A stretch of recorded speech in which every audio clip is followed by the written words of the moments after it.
Assalamualaikum warahmatullahi wabarakatuh. Bertemu lagi dengan saya dimanapun berada. Saya mendoakan semoga Bapak Ibu pengelola jurnal ilmiah di Indonesia selalu dalam keadaan sehat walafiat. Baik, pada kesempatan kali ini saya ingin sharing mengenai 7 hal yang perlu dilakukan editor pasca terbitkan isu. Jadi tugas seorang editor itu tidak serta-merta hanya menerbitkan isu, akan tetapi setelah menerbitkan isu masih ada beberapa tugas yang harus dilakukan dan ada beberapa yang wajib ya. Yang pertama ini adalah memeriksa metadata artikel. Nah, ini memeriksa data artikel bisa dilakukan sebelum menerbitkan naskah di menu metadata ya, mulai dari judulnya, abstrak, para penulisnya ada berapa, kemudian kata kunci dan referensi. Nah, kalau setelah menerbitkan isu, Bapak Ibu bisa memeriksa. Nah, ini saya mengambil contoh jurnal sportif dan saya sudah mendapatkan izin dari editor in-chiefnya, dari Bapak Akbar, untuk sedikit mereview artikel yang telah terbit di sini ya. Ini ada salah satu artikel yang terbit di volume 6 nomor 2 tahun 2020 ya. Nah, untuk memastikan apakah metadata ini benar, sudah sesuai atau belum, yang pertama Bapak Ibu bisa memeriksa di sini ya, di tampilan ini apakah ada daftar pustaka mungkin yang masih tidak ada spasi ya. Kemudian selanjutnya Bapak Ibu bisa menggunakan plugin Mendeley ini. Ya, di sini akan muncul artikel yang ada di jurnal sportif ini. Penurunan malondialdehyde serum setelah latihan interval continuous di pagi hari. Nah, untuk memastikan benar atau tidak, Bapak Ibu bisa mengklik ini ya, edit reference ikon pena ya. Nah, referensi type-nya sudah benar, jurnal artikel, kemudian judulnya juga sudah sama, penulisnya ada 1, 2, 3, 4 ya, 1, 2, 3, 4 sudah betul. Kemudian jurnalnya, nama jurnalnya ini juga penting ya Bapak Ibu, juga penting, harus sama dengan yang ada di ISSN. Kemudian tahunnya dan juga halaman, ini yang juga penting ya. Kemudian volume, isu, sementara bulan dan hari ini sebenarnya opsional ya. Di websitenya, kemudian ISSN ya. Jadi komponen pokoknya ini berarti artikel ini sudah betul metadatanya, karena ini nanti yang akan disimpan di DOI Crossref ya, begitu. Selanjutnya serah simpan terbitan Kelipi. Nah, ini perlu diketahui Bapak Ibu ketika mendaftarkan ISSN baik cetak maupun online, tetapi yang sekarang ini dialihkan bermigrasi ke online, maka di halaman LIPI yang baru itu ada ya, wajib serah simpan terbitan ya, mulai Maret 2019 dalam bentuk berkas digital atau soft copy. Kalau dulu itu berupa cetak karena ada ISSN cetak ya, perlu dikirim ke sana kalau tidak salah 2 eksemplar.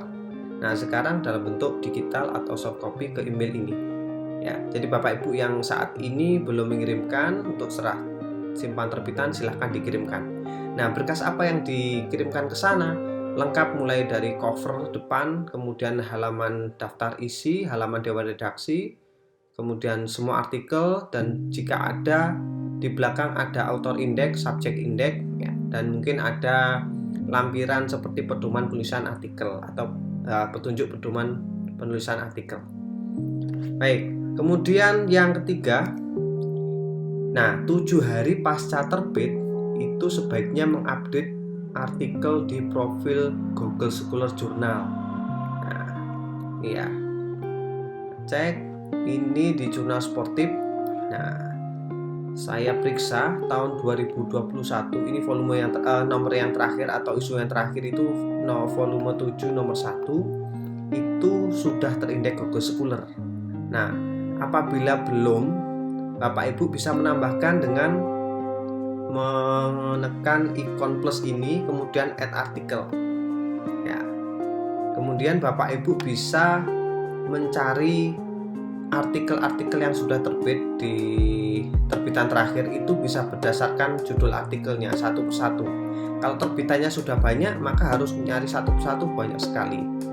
Ya, kalau sudah nanti diberi tanda centang, misalnya begini ya, kemudian diklik tanda centang ini. Nah, ini cara memasukkan. Ini juga penting. Ya, penting. Kemudian selanjutnya upgrade tahun pada profil jurnal di Sinta. Ini yang seringkali dipermasalahkan oleh penulis, khususnya dosen ya yang memiliki profil Sinta. Contohnya di sini. Ya, jurnal sportif terakreditasi Sinta 4 tahun 2017, kemudian mulai tahun 2018 terakreditasi Sinta 2 sampai tahun 2020. Nah, yang tahun 2021 ini belum ada. Maka Bapak Ibu harus mengupgrade ya. Untuk mengupgrade-nya Bapak Ibu bisa mengirimkan email ke HRD Sinta ya. Di sini ada frekuensi ask question ya.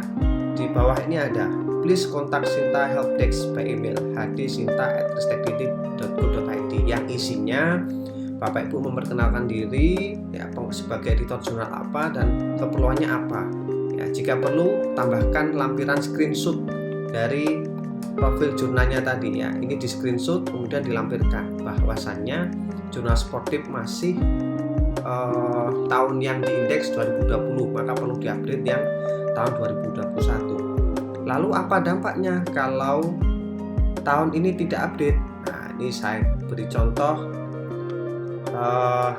Ini profil Sinta Pak Yudanto, dosen Universitas Negeri Yogyakarta yang juga menerbitkan artikel di jurnal sportif volume 7 nomor 1. Nah, sehingga di sini kategorinya tidak ada, tidak muncul.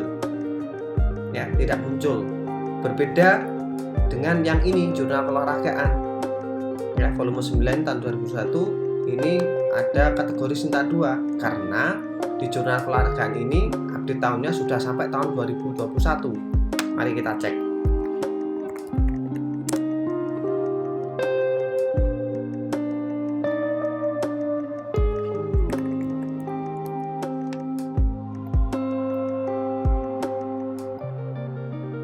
Nah, benar kan? Tahun 2021 ini sudah muncul di sini, sehingga artikel-artikel yang terbit tahun 2021 pada profil penulis di profil Sinta itu akan muncul kategorinya ya. Contohnya seperti miliknya Pak Didik Rilastio Budi ya, ini tahun 2020 ya. Ini muncul Sinta 2, yang tahun 2021 itu belum muncul. Maka Bapak Ibu perlu melakukan hal ini karena penting tidak penting bagi penulis itu juga penting karena ini kaitannya dengan scoring di sini. Ya, scoring bahwasanya satu artikel atau publikasi di jurnal terakreditasi Sinta 2 itu poinnya bobotnya 25 ya, atau valuenya 4, nilainya 4. Ya, ini juga sangat penting untuk pemeringkatan di afiliasi di Sinta ini.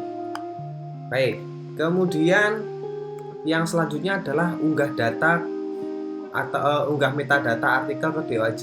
Artinya ini hanya berlaku bagi jurnal yang telah terindeks DOAJ. Bagi yang belum, maka syarat ini tidak perlu dilakukan.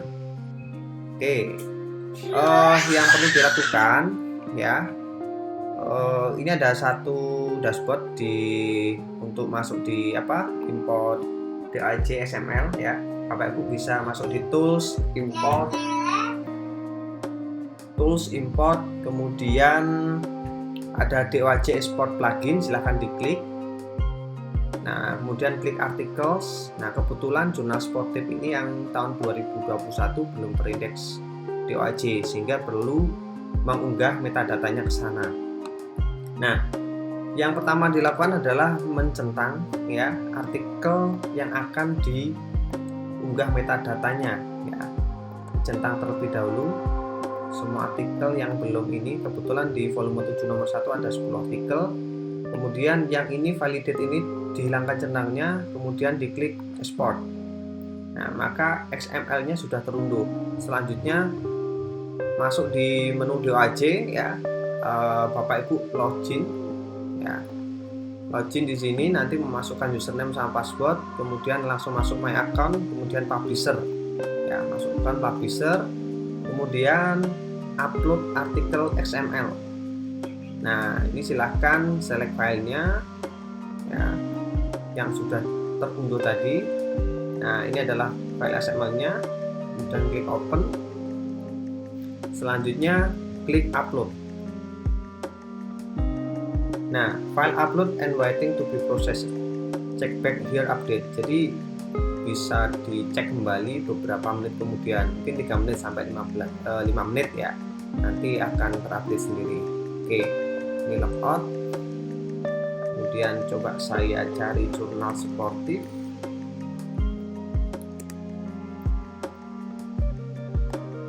Nah, ini ada satu temuan ya. Kemudian artikelnya year of publication. Nah, ini tahun 2011 nya masih 2021 sudah update ya.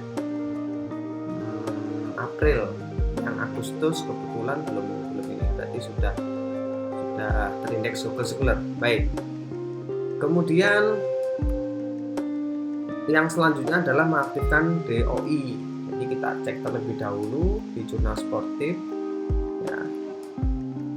Ini sudah terindeks, sudah aktif atau belum DOI-nya. Ini kita klik. Nah, ini DOI not found, artinya ini belum diaktifkan atau belum dideposit. Nah, untuk mendepositnya caranya hampir sama seperti di DOJ tadi.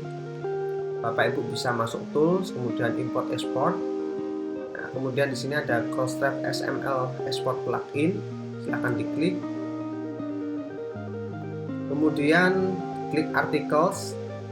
Nah, ini ada 10 artikel volume 7 nomor 1, kita centang ya, kita centang. Nah, kemudian selanjutnya adalah download XML. Nah, ini sudah.